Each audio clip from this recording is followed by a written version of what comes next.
Hello, my name is Jason and I have 16 years experience as a production artist. Alright everybody, trying out a shotgun mic here, and let's see. Basically I'm going to talk about bleeds, and there's a lot of folks that I deal with at my print shop that just do not seem to understand what bleeds are. So let's say like we're going to set up like a standard brochure, and a brochure generally has 3 columns to it, and you know what, let's just go 0, and we won't do any margins, and here we go. So here's our brochure, our 3 panels, and so basically what bleed is a object that, be it a, I don't want the stroke, an object, be it a photograph or a solid such as this, or a background like some folks, they like to have like a complete color for their background for their brochure, flyer, or anything else. So essentially this is an 8.5 by 11 size sheet, or for your European folks, be like your A4. And so here you go, here's your display. You might have like your logo or something on the front here. And so yeah, this is your front panel on this side, and this is your back panel. And let's say that this is the outside. The inside I don't have up here, but it doesn't really matter. So problem with this is that people will save this as a PDF, and we'll save it as that. Always save your PDF as high quality PDFs. That's another mistake that a lot of design people do, is they don't save their stuff in high resolution. And we'll just make a new folder.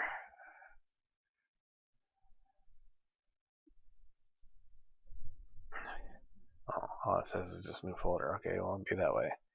And then we'll just do bleed example. So we'll save it as a bleed. Bleed. Yay. Create. Now again, you want to make sure you're doing high quality print. We're going to pretend like this is just the first time creating a PDF and people don't know how to do the PDF. And the tool I'm using is Adobe InDesign, if you don't recognize the tools on the side here.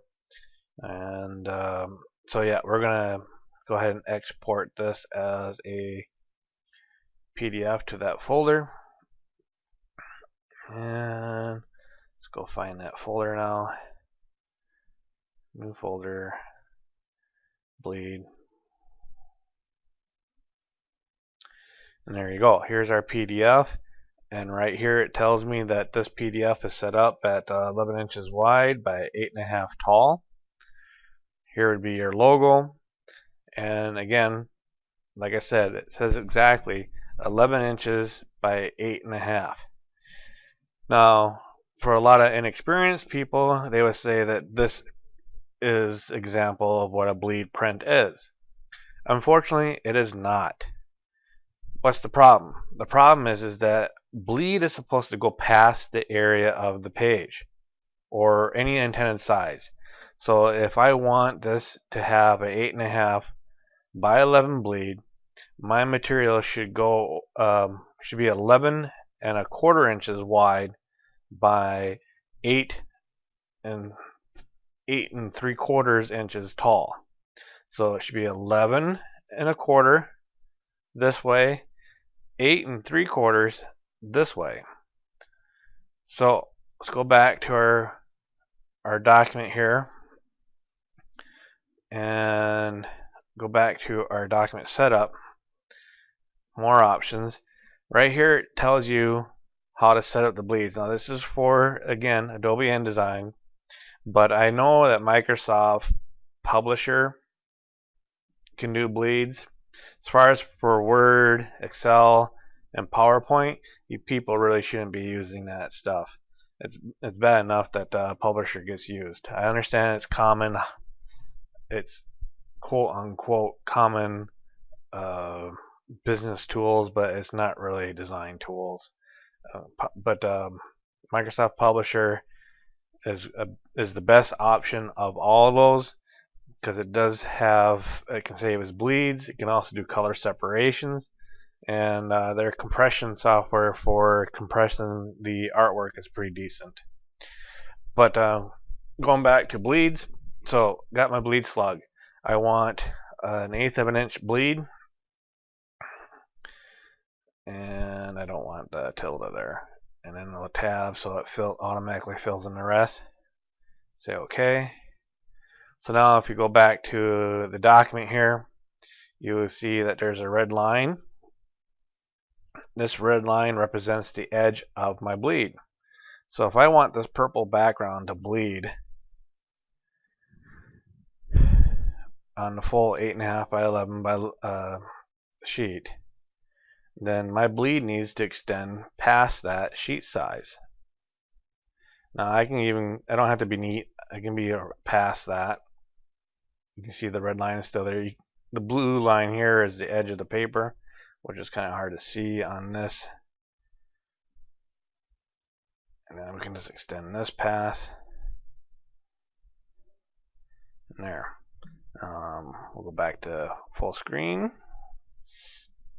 So there's our full screen. We got material that's going past the bleed area. Now we want to save our brochure with the bleed. So in InDesign you can go, you want to prepare it for your printer. So you can go, remember, high quality print for your PDFs. Don't be doing smallest size. Don't use standard setting.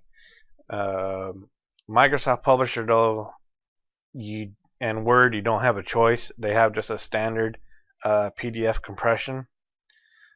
But in anything, if you're using Adobe products, save as high quality print. And we'll just call this bleed 2 or 22.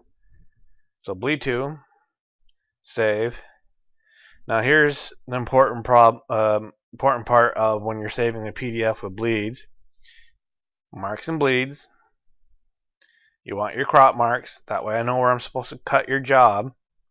And then you want to use document bleed settings, which is 1.25 inch. Now if you know your number, you can also enter it in 0.125, or if you want more bleed material you can increase it, or if you want to decrease it. But since we already have it put in our document, save the bleed. We'll export, and then we will go back to our document. There's bleed 2. See, now you can see, we'll zoom in here. There's the crop marks, so I know where I'm supposed to cut the job. So you can see, like, this is the 11th inch side, this line here, and you can see that the material bleeds an 1/8 inch past that. And the white area is just rendering. Let's see here. Well, you know what? We'll get back to you on that one. Alright, so back to, we'll fit screen. And now, remember I told you when I opened the PDF the first time it said it was 11 by 8.5. Now with the crop marks and the extension of the crop marks, my new document with bleed material is 11.58 by 9.08 inches. So what are the importances about having the bleed? Well, one problem about not having the bleed is that on a color copier, if you're having your job printed on a color copier, has a margin in which it does not print to. There are some color copiers that can print to an 8.5 by 11 bleed, but they're very rare. The most problems that you'll come to is like if you go to a FedEx Kinko, Office Max, Instaprints, anything like that, and you give them an 8.5 by 11 job that you want to have bleed, well, copier can't do that, it's going to come roughly about an 1/8 inch short from your full edge of your page. The reason why is because this 1/8 inch portion that it can't print to is a void area, and that's used for gripping the media, and it's just basically your margin. So yeah, it just doesn't work. You have to have that bleed material because it's going to be printed on oversized stock, either a 9x12 or 11x17.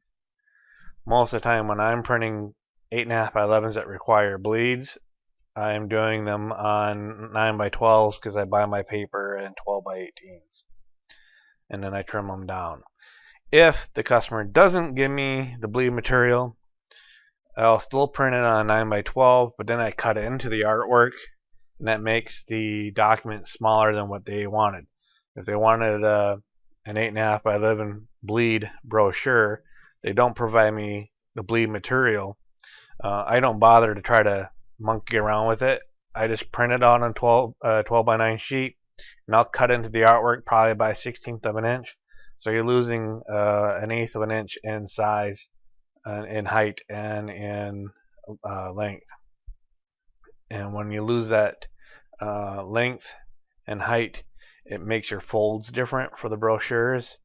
Makes your business cards different. I mean, there's a lot of people who don't even provide bleed material for their business cards. Anything that's a promotional item, if you're doing bleeds, have the bleed. Set it up. Even in Word, if you can customize your size of your page in Word, then set it up for 8 3/4 by 11 1/4, and then have your material that goes off to the side. Save it at that size. Let me know that you have it set up for bleeds, and then I can print the project with the bleeds for an 8.5 by 11. I know this is all kind of over the top for maybe novice people, but it's a big problem when I get jobs that don't have bleed materials. The other problem with not having a bleed material is that when if I'm doing a copy job and the copier shifts, let's change the color in this one, and we'll bring this one back up to the front. Problem is, like, if the copier shifts from one print to another print, so say that the gold here is one print, one sheet, and the purple is another sheet. When they come off the copier, they don't always come out 100% lined up. They can shift a little bit. Sometimes they can even get skewed and angled. It all depends on the cut of the paper, how the paper feeds to the color copier, the shift, timing, duplexing.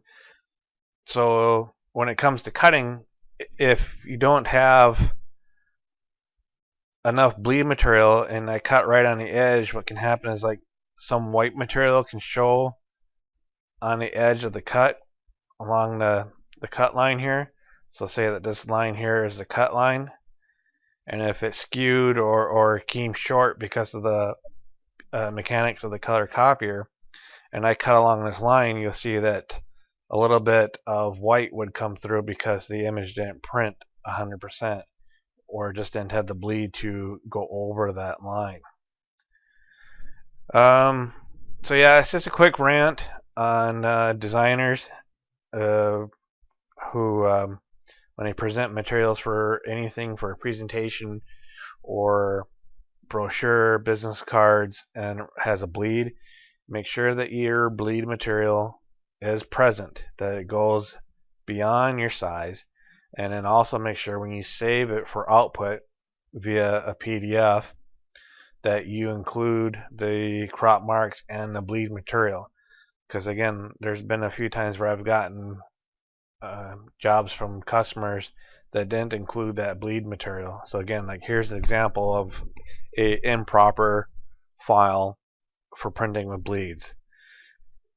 If it's 11 by 8.5, bleed and say it's like a photo all the way around, that's not going to work. Again, either I'll cut into it, making it an 1/8 inch short all the way around. If it's a photograph, maybe I might extend it by 1/4 of an inch.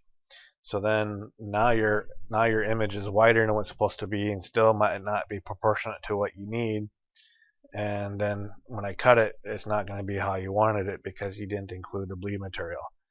And again, get rid of that. So I don't know. Any questions? Mark it down. Need to revisit this about why it's important to include bleed materials, and you don't understand from this video, because again, this is just a rant, but it's a common mistake that a lot of people do, and yeah, it's irritating. Thanks for watching.